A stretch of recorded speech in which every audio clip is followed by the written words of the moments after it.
Hello and welcome. My name's Kennedy from the Backstage with Kennedy podcast. I'm really excited today because I do have a band hailing all the way from Baltimore, The Panic Problem. How you guys doing today? Awesome. Excellent. That's what I like to hear.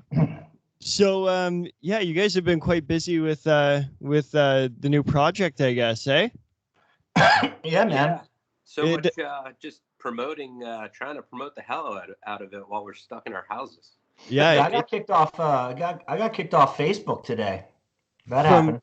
over promotion or? Yeah, from trying too hard. I Yeah, mean, that's a good sign. That tells you you're putting in the work, I guess, eh? that's what I'm saying. I mean, I didn't know that I could annoy an algorithm. So I mean, that's Here you go. that's something. Yeah, it's I'm pissing off fucking robots now. So Robots. that's wild. It happened to me on Instagram once. It's That very rules. frustrating when you're trying to put all that work into your passion. You know what I mean? Well, now How are it's you- not even- I don't even know if it's like a passion anymore. Now it's just this strange Don Quixote type quest where it's I will promote on Facebook. It will be successful and I will, hit metrics, and now, the Q4 of this band is going to be so awesome. So That's take that, Facebook business, whatever, lame ass Hawaiian living Facebook man. Doesn't he live in Hawaii? Isn't that his whole Probably. deal? I don't know. Dude, that guy's a problem though. I saw his movie. I was just like, Oh, you mind watched blown. that thing? Yeah, I I watched can't it way watch that. back. It's No, that would messed stress me up. out. No. It's messed up. I don't even know how the sausage is made. Yes, wanna- stick to that one. Stick to that one. I'm a documentary guy, so I watch a lot of these kind of weird things like that. Oh. Yeah. What's the worst and by worst I mean what was the documentary where you were like, this is not great. This is You know bad. what? The McDonald's one was probably the worst because Oh yeah. that's something you eat on a regular day basis. I mean, somewhat regular basis, but to see how many people in the world eat that and what it actually does to your body is fucked up. It's pretty I'm fucking terrifying. Yeah. I'm proud to say that despite the occasional McDonald's breakfast sandwich Yeah. and their hash browns, because those hash browns are like little golden briquettes of Lucifer's sin, whatever evil Illuminati tinfoil hat oil they fry that stuff in, it's like That's the good. tears of a million restaurants that try to serve real food. Yeah, they fry those in baby tears. Baby's tears. That's why That's what I they're heard. so crispy but tender, But That's right. no, but I'm proud to say that I've kind of shunned McDonald's. It's probably for the best. I guess. I mean, I want it to be, but I do. I mean, listen, I'm a human. I like filet of fish. That's good. I've never had that. I've never had What? that. Yeah. Oh, dude, it's so nasty. It's so weird. I don't know why. It's Yeah, like the Soylent Green there's of, no of fish in fast food there. sandwiches. There's no What? fish. It's like a more baby tears, and then probably half of the skin off of a baby's foot, and then It's a square of regret. It's just And a then lot some of baby. and squirrel. It's probably a little bit of squirrel, A squirrel. and then a tiny bit of shrimp. square. It's awesome. It's squirrel with a little bit of shrimp mixed in, and then deep fried in baby tears. Once again. Yeah. Okay, sorry. I'm sorry. This is your interview. Go ahead. Yeah, no, Yeah, we, yeah. we go completely off the rails on this So we're a consistently. real so family-oriented band. I love it. So tell me, you guys, how's the I know a lot about the Toronto music scene, being that that's what I've kind of grown up in here. Sure. What's the Baltimore music scene like? Well, It's pretty awesome. There's a lot of diverse styles of music here. I can't really think of any that any styles of music where you couldn't find some bands or some shows to go to. There's some, you know, really good reggae scene, really good punk rock and hardcore scene, some really killer metal bands, some great hip hop. Rap is kind of having some really, even some, there's a really good jazz club. I've yet to be there, called Keystone Corner, that was a famous jazz club, I think still is, in San Francisco. And dude came to Baltimore and opened one. And they're having like crazy jazz stuff going on down there. Yeah, there's like Afro-Cuban shit, like all kinds of just crazy stuff in Baltimore. And interestingly enough, there's like that whole area into like Washington, D.C. actually kind of has like some of their own like versions or iterations of particular kinds of music. Like didn't like Dave Nada, he like invented like some of that shit. Like, yeah, I think there's some subgenres that right, like some iterations and things like in Baltimore. Like I don't know them all, but I think there's some stuff that came out of like drum and bass and hip hop, and just styles that people know in those genres. I can't think of what they are off the top of my head because that's not really what I'm listening to. But yeah, I mean, there's kind of everything here. I mean, most of the stuff we do and go to as far as shows, I mean, is mostly punk rock and hardcore metal. Right. I try to support. I know a bunch of people playing reggae, so I'll go to reggae shows, and I can't say I've seen some of the local hip hop artists, but usually when they're opening up for like national acts, that comes through here. But yeah, anyway, like whatever you're into, you can find when we're not all stuck in our houses, you can find shows to go check out whatever you're into. And it's all kind of like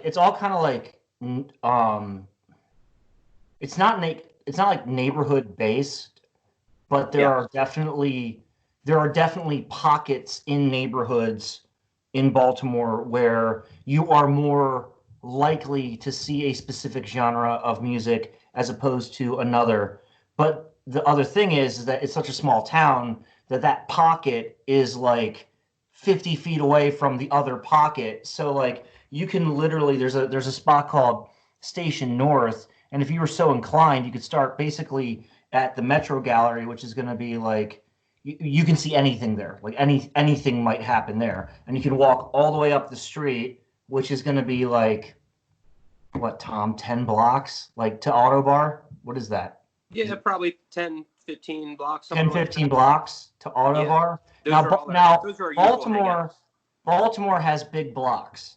So that's kind of misleading. Like if you go to like some other towns, their blocks are like really small. And that's probably because they're not as cool as Baltimore.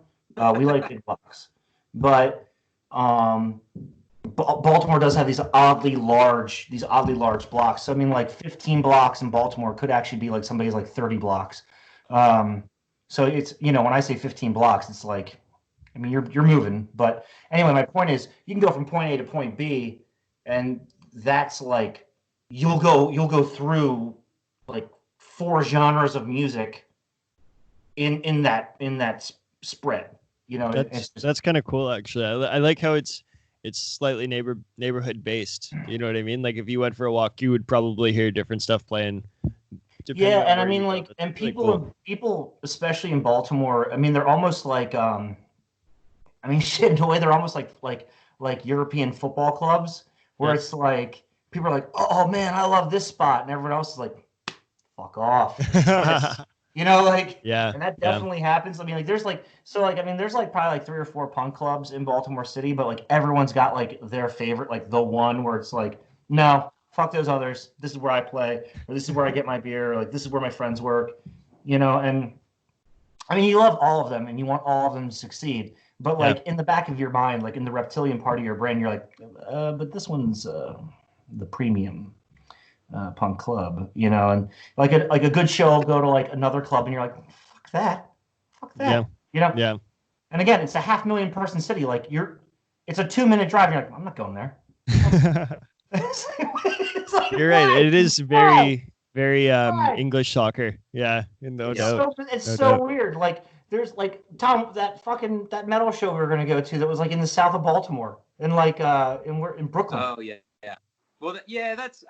I mean, that for where I live is like, dude, that's like 15 minutes. See what I mean? And like everyone's like, if it's not 10 minutes, I mean, like, and well, again, like usually people are I'm just not driving, people so in I'm taking Baltimore are an just like, Uber or something, man. I'm not I driving mean, shows I anymore. swear to you, there are people in Baltimore that literally, and they do this on purpose, and I definitely have been one of them. And Tom's done it, like where you're like, you're planning out like where you're gonna live in town, and you're Yeah. like, well, if I live there, I mean, they do have the water without the lead, but far away from my watering hole. Not gonna it's a work. it's a give or take thing, I guess, eh? Too far away from the clubhouse. I'm not going. No. So tell me how did Panic Problems start? What is the like original like what how did you guys start off at the beginning? Well, Hot dogs. we don't normally say this, but for you, it started off where I was actually in a marketplace in San Francisco. And this old man approached me and he was like, "Come with me." And that's when, no, I'm just kidding. So basically, yeah, I owned a hot dog You had me cart. in the zone. Dude, it's a good tale. And eventually I'll get that delicious lie. Basically, I'm just gonna tell the story of Big Trouble in Little China. That's my plan. I'm gonna just like, Jeff, our bassist is clearly low pan. But Yeah, anyway, without it. Neal, you must find a drummer with with whatever your eyes color is. I don't know. Anyway, the point is, so I owned a hot dog cart, and Tom worked at the hot dog cart, and we started knowing each other that way. And we were talking, and we thought that playing punk songs would be cool. And it turns out that Tom had played in a bunch of punk bands, and I had played in a bunch of punk bands. And so we went to there's this practice space in the city called, it goes by a bunch of different names, but I always call it Assistant Space. And a bunch of bands practice there. It's definitely one of the like practice, meccas of the city. And I mean, touring bands will actually even like rehearse there. Like if they come into town too early, they'll go there, and it's a cool spot. You're always going to hear something pretty rad. And so we started fucking around there, and I brought in our mutual friend Sue, and Sue jammed with us off and on for probably about a year. But her other band, which I'm not going to name drop War on Women, was they just got like really even bigger, and she just didn't really have the time to keep going. And Tom said he knew somebody who was around and had hands to play the bass. And so we said, "Who's that guy?" And Tom was like, "Oh, it's my friend Jeff." And I was like, "All right, let's give that guy a shot." And it turns out that he was not a dick. And so we jammed with him. Well, I mean, Well, not too big of a dick. And we I guess, I mean, when we first started with Sue, I think we might have had two of the songs that made the record, but most of it was written with Jeff. So, yeah. I mean, there's kind of two phases to Panic Problem. And when Jeff got in the band, that's when things kind of started taking off, and we worked on these songs. And then, that's when I guess, Tom, you reached out to Pete, and we got to record with Pete in New Jersey. We did that with over two sessions. And those two sessions became this record. And along the way, we don't play. We've only played like 3 shows, 4 shows, 3 shows. No, we probably played like 6. No, we 5 played or 6 6 shows. Yeah, Mostly all in the state of Pennsylvania. Yeah, it's really odd. We do a lot. New York, Pennsylvania, and yeah, we did It's play a New little York. bit far. Baltimore. We It's did a play little New bit York. far. That was awesome. That was cool. When you say Pete from New Jersey, are you talking about Pete from Bouncing Souls? Yes. Yes. Unbelievable engineer, eh? Like from what I'm hearing, I have quite a few friends who have actually worked with him now. Yeah. Incredible. I mean, that was, and he's got talent himself for playing as well. that was, yeah. It was one of those things where we had met a really long time ago on tour with one of the old bands I was singing for, and then probably hadn't seen each other in forever. And then it just so happened in a weird way that a band that I started with my friends back in New York called Flak Jacket, one of those dudes called me up and they were like, hey, we're going to New Jersey to record some stuff. Do you want to drive up and maybe sing some stuff? And I was like, sure. Yeah. Where are you guys going to be? What town? They're like, Asbury Park. I was like, all right, cool. What's the studio? And they're like, we're recording with Pete. I was like, okay. He's like, Steinkoff from the Bouncing Souls. I was like, oh shit, really? And I was like, oh fuck, all right. Yeah, so I drove up there, and it was really funny. Like it's the studio's in the basement of the house, and like one of the dudes I know answered the door, went in the basement, and like he turned around from the board and like we looked at each other, and he was like, oh shit. And he was like, yeah, what's up, man?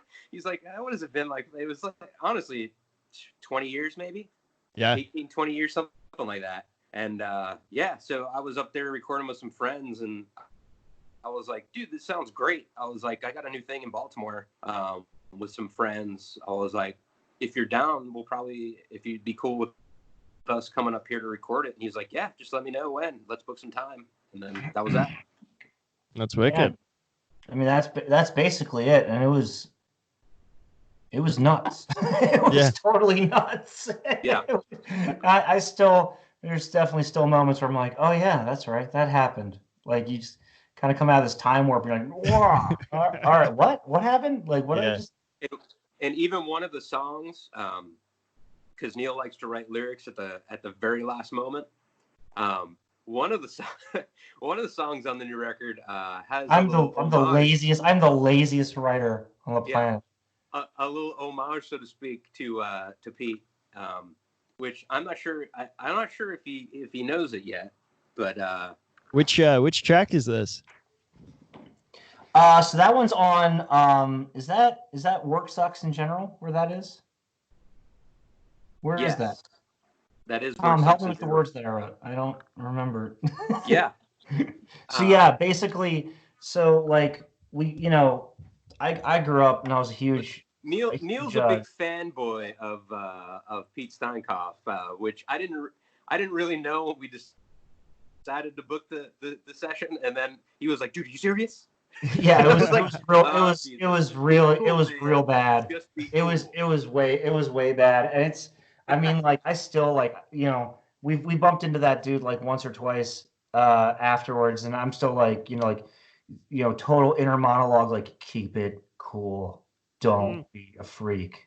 Don't ask that like, hey, remember when you like totally wrote that song that changed my life? Like you can't don't do the thing, And so anyway, yeah, like, the house, Tom's referring to where the studio is, it also happens to be the house for Bouncing Souls fans out there that are listening. It's the Kate is Great house. So you get to go and record with dude from Bouncing Souls in the Kate is Great house. And the Kate is Great house also happens to have like just a ton of like rad shit in it. Like just like random there were like boxes of Lagwagon tour shirts in the bathroom.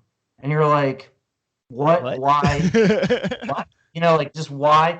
Like what happened here? And anyway, you're doing all this like cool shit, and you go and like you're just about to meet this dude, and you're trying to keep it all together. And again, like don't be weird, And you go down, and we're all sitting down in this the way the studio is laid out. It's basically like there's like a main room where the amps are, and then a lot of the tracking happens just actually in the room with with Pete, like right next to the dude. And then Tom's drums are actually up a floor on the house in this amazing sounding room. Actually, it was super crazy how good the drums sound in just this room.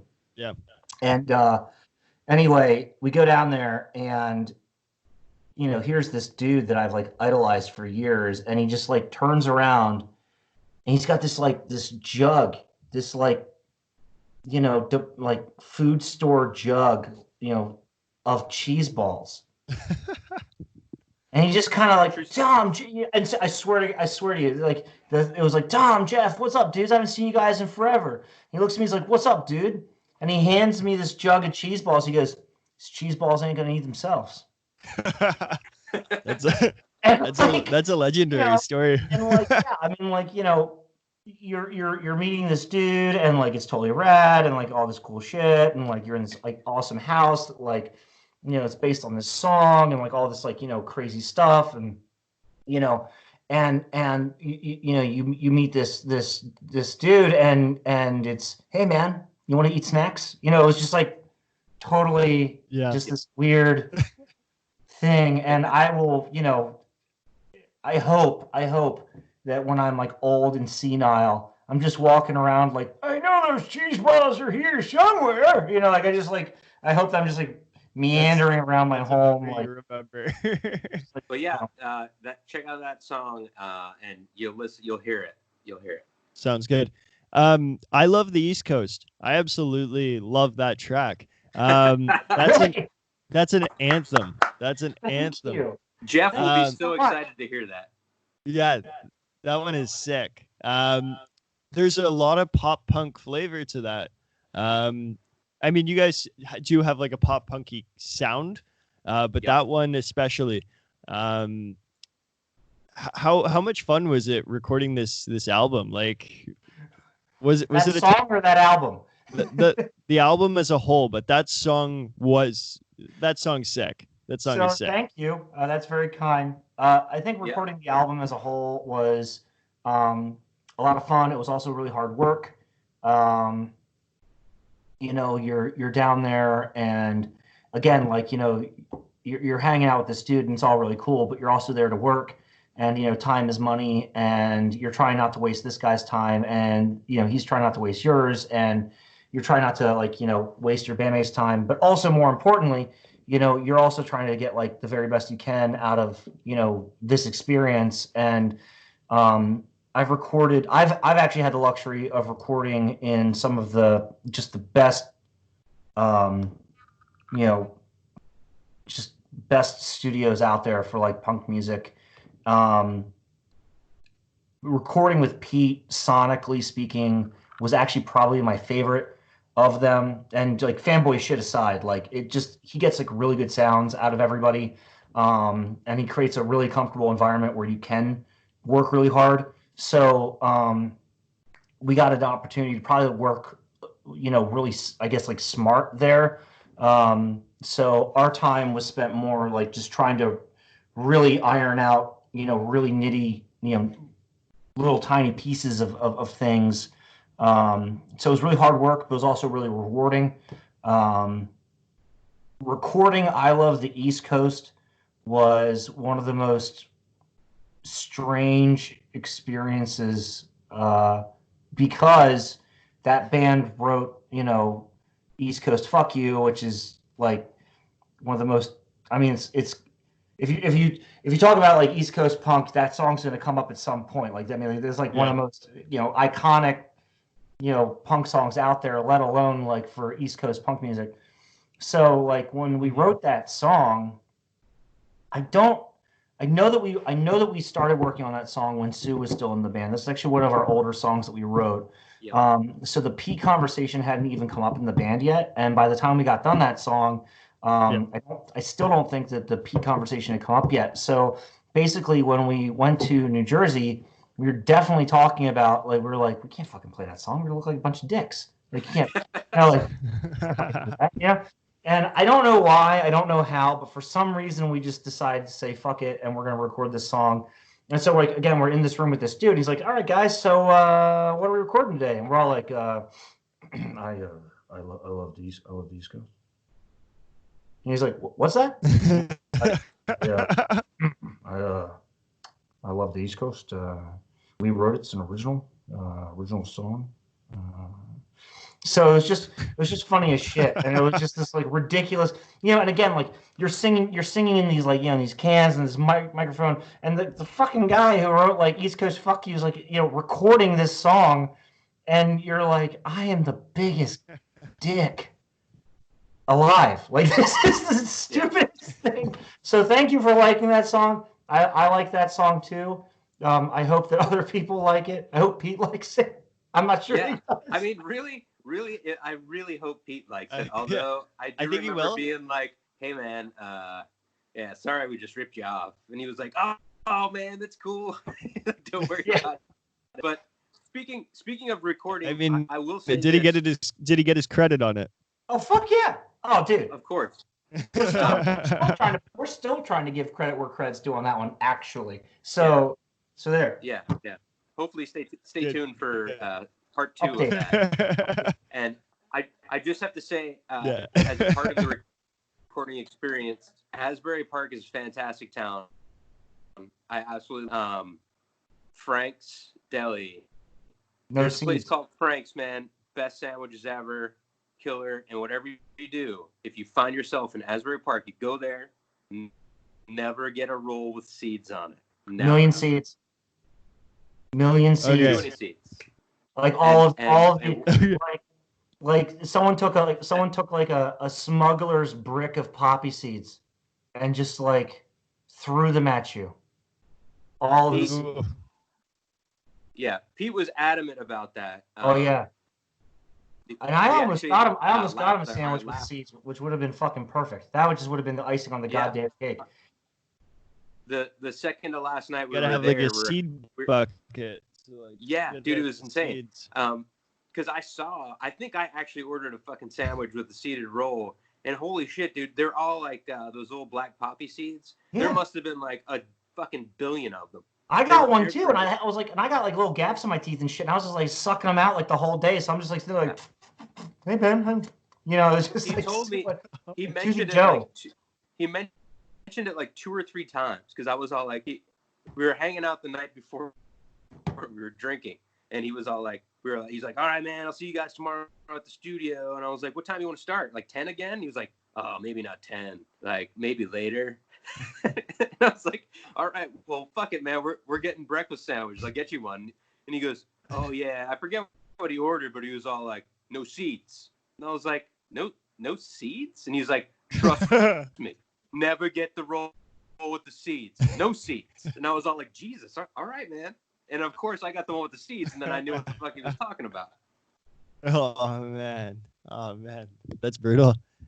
So no seeds. Asbury Park has like a pinball museum, and you can play all these pinball games in it and shit. True. Oh, that's wicked. It's cool as shit. It's a cool fucking place. It's an East Coast town. Man. It's an East Coast town. It doesn't give a fuck. It's just like, this is it. Do you want good food? Do you want cheap thrills? There's nothing here. Like there's no shine. Asbury Park. But it shines. That's true. Yeah, absolutely. I think we lost Tom here. Uh-oh.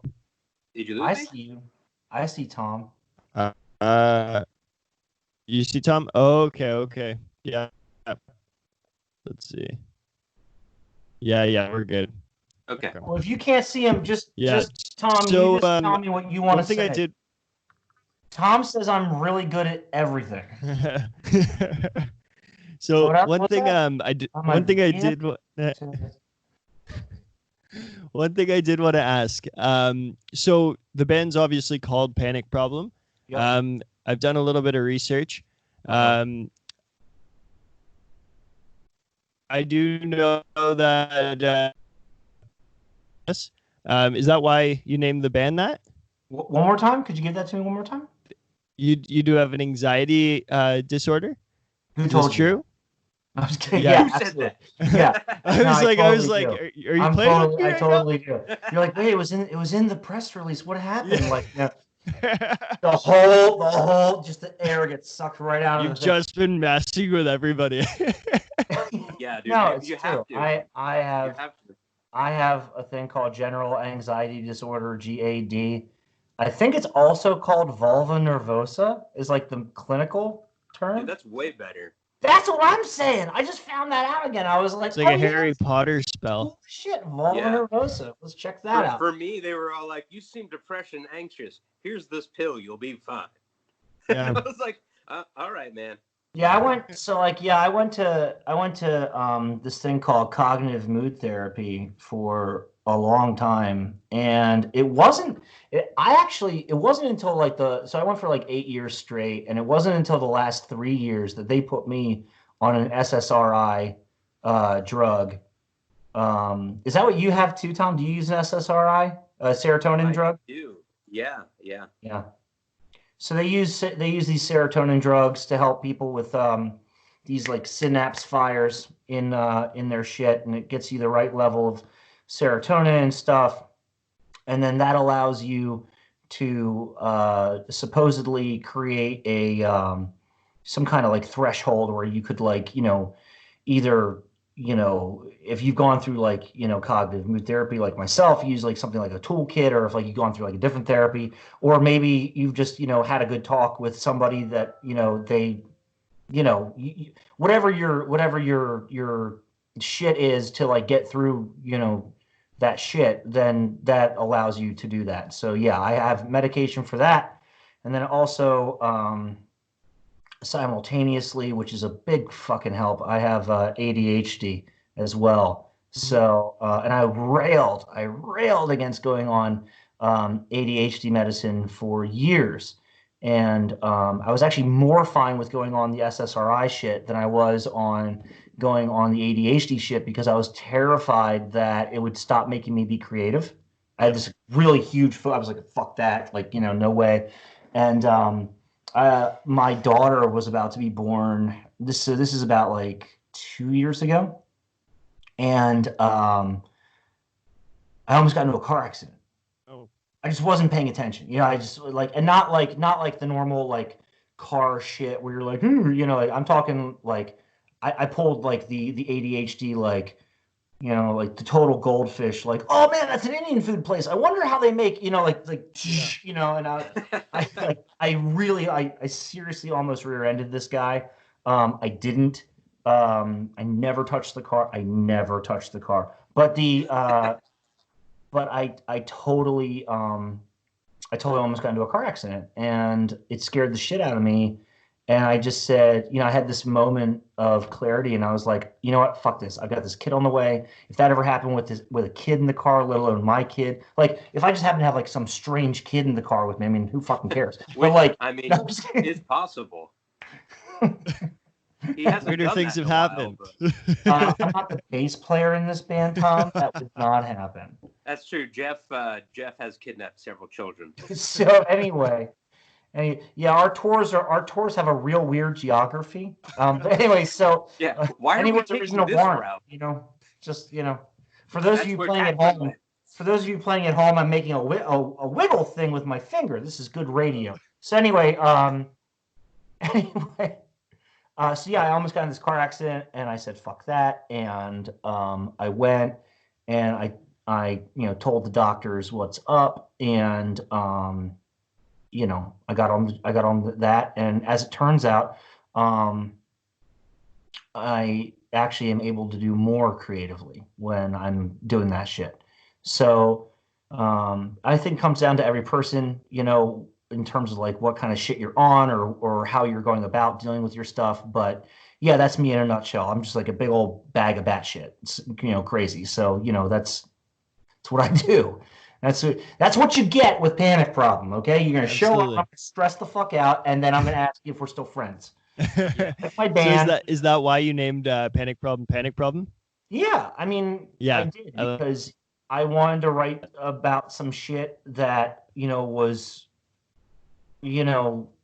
I think writing about like anxiety and like the neuroses and like the mania and all that shit that comes with the delusions of grandeur and all that shit that comes with like general anxiety disorder and ADHD and all that shit, and Tom's got his shit, and I mean Jeff is fucking nuts. So I mean, we're talking real bad. So like, that's no, what I'm we kidding. don't let Jeff do interviews anymore. Yeah, they don't let him on. It's really rough. No, I'm just kidding. But basically, with that kind of stuff, we just wanted to write some honest songs. And the songs that came from the most honest place were just about how we all in our band and just in general have shit going on. I mean, for every one person that is out about their diagnoses and is honest and open about like what's going on with them, there's tens or hundreds of people that would never share what they have going on. And we wrote songs about it, and it's in like writing, so you can figure out pretty easy what Tom and Jeff and I are dealing with. So there's that. So it's a little late to go, oh no, I'm fine, everything's fine here. So that's what it's about. We sing about other shit too. We sing about how the East Coast is better than everywhere else, which is true. So there's a lot of truth in our songs. Yeah. And just how professionalism is a fucking front for just being assholes. So there's that too. Real professional, Neal. We're on the radio. Real pro. Yeah. So I like the idea. I love the idea of what you guys are doing. You're bringing awareness to the mental health scene. Like personally, I have depression, so seeing that there's a band that kind of reps it and like speaks out about it is really cool. Because a lot of times it's like, oh, like it's punk, it's got to be what are feelings, what are all that stuff. You know what I mean? So I like that you guys are bringing awareness to it. I mean, emo kind of fucked that up, back in the 90s. And I love emo, but like we don't have to be like, you don't have to like, you can play in the rain, I mean, seriously, like, and don't get me wrong, I'm not talking shit on emo, don't get me wrong. But what I am saying is that I think there is a misnomer or a misconception that there is, because there is like this genre of music, this sort of like this thing, it doesn't encapsulate the experience. There's plenty of people who have depression that have great days. There's plenty of people, I have an anxiety disorder, I still make decisions, like it. I go and like, I mean, there's that song on the record, I Hate Tuesdays, and not to get all like, Bono on everybody here, like Tom, God, that Bono thing's fucking me up, Tom. I called him Bono in a previous interview, and he wasn't into it. So brutal. Do you know that means like it means like the voice or something in Gaelic? Seriously, I'm pretty sure that's what it means. Look it up. Anyway, the point that I'm getting at is that like, I Hate Tuesdays is a song that we wrote, and it's kind of all about like, exactly that. Like, you wake up and everything's totally fucking cool, and then I don't know why. I wish I did. I wish I could see that thing that happens in my brain where like I'm doing it, I'm going down that rabbit hole, zoop, and like it's kind like having anxiety disorder or like having panic attacks or like having like really bad mood swings like I have. It's kind of like locking your keys in your car, because as you close the door, you're like, oh, I'm gonna have a fucking shitty day today. It's like, oh no, it's like, and you're stuck, but instead of like you being stuck, outside of your car, where you are is you're stuck inside your fucking head, and so like. Yep. I think that we as people that have like shit going on, and by the way, there's a lot more of us out there. Okay, so like this like little like, oh, we can't talk about it because our jobs will think we're fucking weird. Like fuck that noise. That's dumb. You don't like me? Fucking fire me. I don't give a fuck. Like, I seriously, like, I get more shit done. No, really, man. I mean, like, I think people that have like shit going on with them, if they can channel it in a constructive way, because the thing we all need to remember too is that like a lot of us have been like either self-medicating or doing like self-treatment for years and years. So like, there's a lot of us that have some really rad like practical applications for our shit. Like me, right? Like I do like, like the sort of like they call it ruminating. where like, I create these scenarios in my head, right? So like, any given situation, I come up with like 4 or 5 different scenarios that are gonna like happen, right? So in terms of like me doing like strategy for a business or something like that, it's actually a gift because I can be like, well, if we do it this way or we do it that way, these like 10 things could potentially happen. So like what I'm getting at is like sometimes this shit that we have going on with us actually is more of it's not a positive thing or a negative thing. It's just whether we're choosing to make it that, or whether we've been lied to and told that it's a this or that. So I think like I will get off my Bono box now, but I just think that like we can have a mental health conversation and we can also drink beers and smoke grass and listen to Motorhead and get laid and cook barbecue and have a fucking fun time while we do it. Like we can party and have fun and also talk about these things. It doesn't have to be this dour, gray day, oh, woe is me kind of shit. Unless that's what you want to fucking do. Unless that's the shit you get off on, in which case, rock and fucking roll. There's a lot of bands out there that'll do that. You want to fucking get on some jet skis, kick some ass, and talk about how, like, your coworkers don't get the fact that, like, when you miss an interpersonal, communication, you're going to go and freak out for like 45 minutes, which is what I do. Meanwhile, COVID doesn't bother me. But like if someone doesn't respond to me the right way, I'll lose my fucking mind. Isn't that weird? Isn't that the weirdest fucking thing? This COVID shit. Right there with you. This COVID shit doesn't bother me one fucking bit. I'm serious. I'm totally fucking serious. It's scary. It's terrible. I get it. It's the fucking plague. I understand. It's not lost on me. Mm-hmm. What I'm saying is there's a roadmap for that shit, right? Wear a mask. Don't go outside. Wear a face mask. Like my work gave me one of those fucking terrifying things. It's amazing, right? Okay. There's a playbook for that shit. You listen to a scientist. You don't listen to an orange asshole.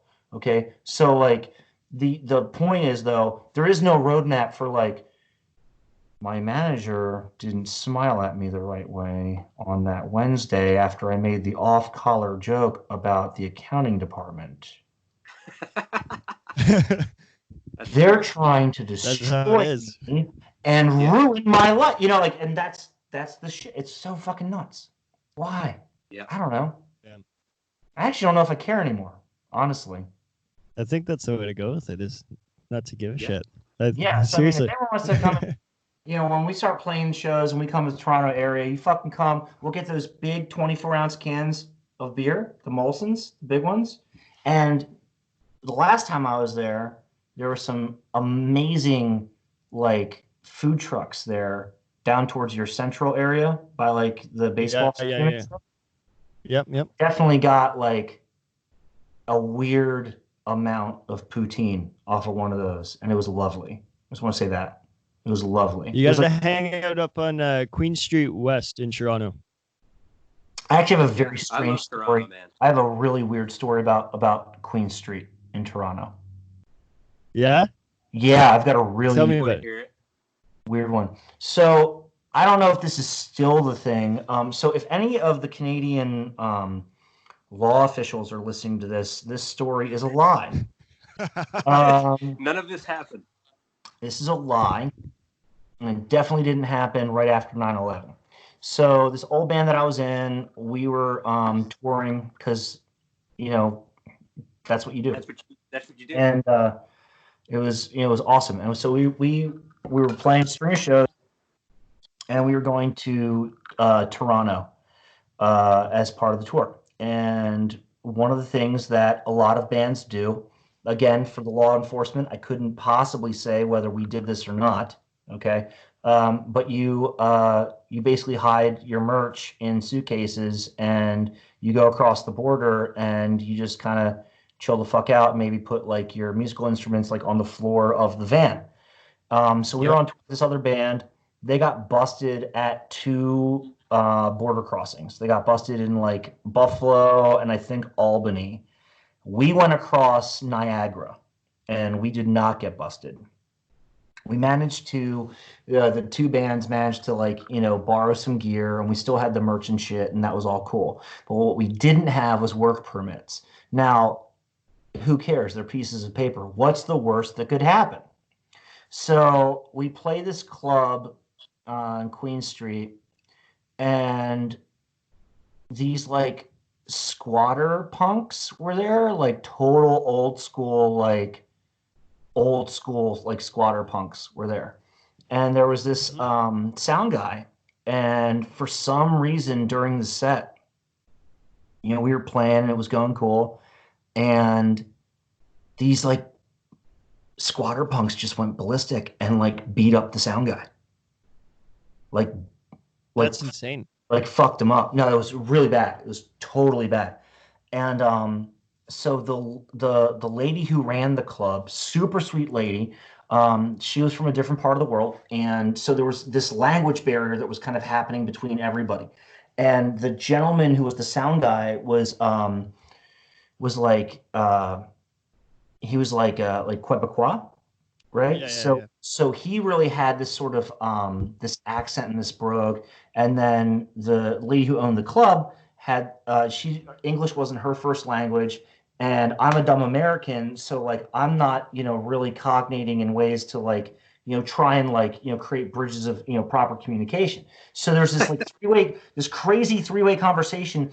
Basically, it comes out that they're going to call the cops. That's the deal. Like, so the cops are officially coming, and we are really fucked, because when they show up, the first thing they're going to do is go, okay, everybody, let's see the work permits. Let's see the papers. And our manager at the time was like, we gotta go. and we were like, yeah, man, we're gonna go, but we gotta like, and he like, seriously, it's one of the only times. Guy's still a friend of mine. He like grabbed me by the arm and he was like, no, we gotta go. Yeah. And I was like, where? And he's like, America. And I was like, all right. So like in true manager form, like, everybody on the tour ends up getting a job. Like, you dudes, you're gonna like throw the fucking gear in the van. You dudes, you're gonna do your best to catch it. If you can't catch it, fuck it. So like they're like taking our guitars and they're just throwing them throwing them in the van, taking the amps, throwing them in the van, reverb coil, like, it's just terrible. It's just the worst. Drums, the whole fucking thing get thrown in the van. Meanwhile, the owner of the club is like, I'm calling the police, I call police. My job was to get the money. Now, this is a tricky job. So she's like, I call the police. Now the box of money is like right there by the door. So finally, she's picking up the phone, and again, this is like back in the like 20 years ago, so clear statute of limitations. So like, she's she's picking up the phone, and I'm literally like hanging up the phone, like, no police, we're leaving, we're sorry. And again, we didn't even do this. We had nothing to do with this. But no papers, lots of problems. So basically, what did you do, Neal? I don't know. But I definitely had to run down Queen Street after whatever happened, and I definitely had to jump into a moving vehicle. That's absolutely. And then after we doubled back, maybe to see if perhaps the police had shown up, which it did not look like they did, any money that we might have gotten, we definitely spent on this righteous absinthe bar in Queen Street, like a few blocks away. That's totally true. Except it's a lie to law enforcement. And then on the way home, what's it called? The QEW or the QE1? Yeah, the QEW. Yeah. Fucking van broke down. Oh. And we were stuck. And we were such young assholes that, like, on the way up to Niagara Falls, I called my mom. I was like, hey, Mom, you're working your job and I'm on tour. I'm going to another country to play punk music. And you thought I was going to be nothing, but now I'm something. And take that, Mom. And I'm seeing something you've never seen before. My life is awesome.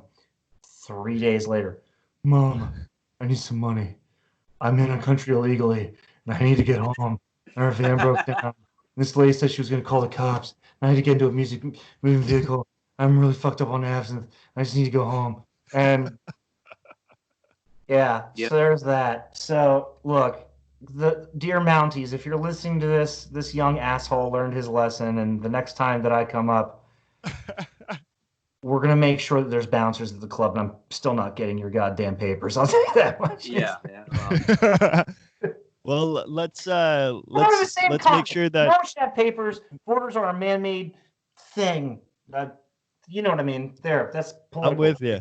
Edgy. Next time you guys come down to Toronto, we'll be sure to link up, and I'll come check out your show, and we'll party after. That rules. Just don't beat up the sound guy and like call the cops on me. Yeah, I've only done that twice.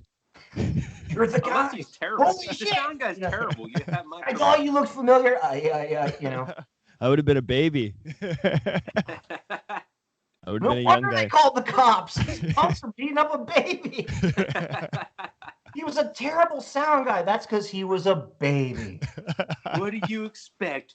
He had very tiny hands.